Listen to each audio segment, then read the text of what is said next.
নমস্কার বন্ধুরা, দেখো আজকে আমি দুপুরে রান্না করছি সর্ষে বাটা ট্যাংরা মাছ দিয়ে আর আলু বেগুন দিয়ে হবে ট্যাংরা মাছের আরেকটা তরকারি। এই যে ট্যাংরা মাছ ভাজা করে রেখেছি, কেটে কুটে ধুয়ে পরিষ্কার করে নিয়েছি, সব ভেজে নিয়েছি তেলের উপর দিয়ে। আর এদিকে হচ্ছে মশলা দিয়ে পেঁয়াজ লঙ্কা দিয়ে টমেটো দিয়ে কষে জল দিয়েছি, তারপরে এই মাছ দিচ্ছি, ট্যাংরা মাছ। ভালোই লাগে শীতের সবজি, একটু ধনেপাতা দিয়ে রান্না করি বড়ি দিয়ে।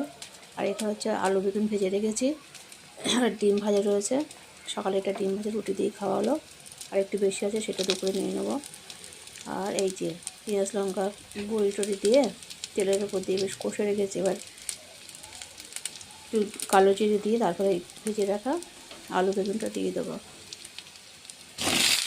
এই যে এখন তো শীতের বড়ি উঠেছে, শীতের বড়ি নতুন নতুন ভীষণ ভালো লাগে। কুমড়ো দিয়ে বড়ি বা ফুলকপি দিয়ে বড়ি দিয়ে রান্না করলে শীতে একটা আমেজ আসে।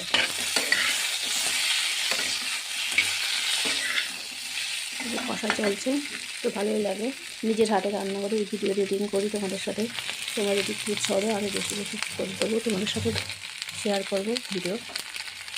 লাইক কমেন্ট শেয়ার করো, পাশে থেকে সাবস্ক্রাইব করো পাশে থেকে।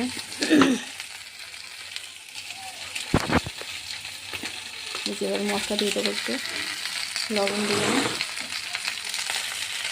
লবণ হলুদ জিরে গোলমরিচ, জিরে গুঁড়ো দিচ্ছি, একটু কালো গোলমরিচ, একটু শুকনো লঙ্কা সাবান দিলাম, আর একটু কাঁচা লঙ্কা দেবো। তো শুকনো লঙ্কা ফোড়ন দিয়েছি, দিয়ে নাড়াচাড়া করে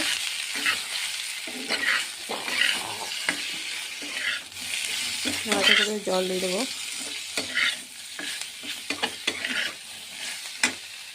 ট্যাংরা বিভিন্ন রকমভাবে খাওয়া যায়, যেমন ট্যাংরা একটু সর্ষে বাটা দিয়ে বেগুন দিয়ে ফুলকপি দিয়ে বিভিন্ন রকম খাওয়া যায়, বা কচুরমুখী দিয়ে রান্না করলে যদি একটু কচুরমুখী দেওয়া যায় আলু না দিয়ে, সেটাও ভালো লাগে।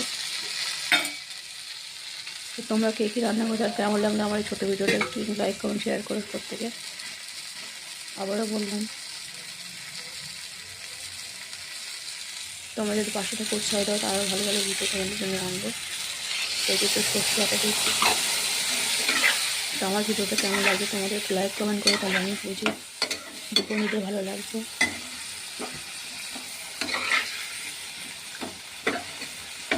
সর্ষে দিয়ে এবার জল দিয়ে ঢাকা দিয়ে দেবো।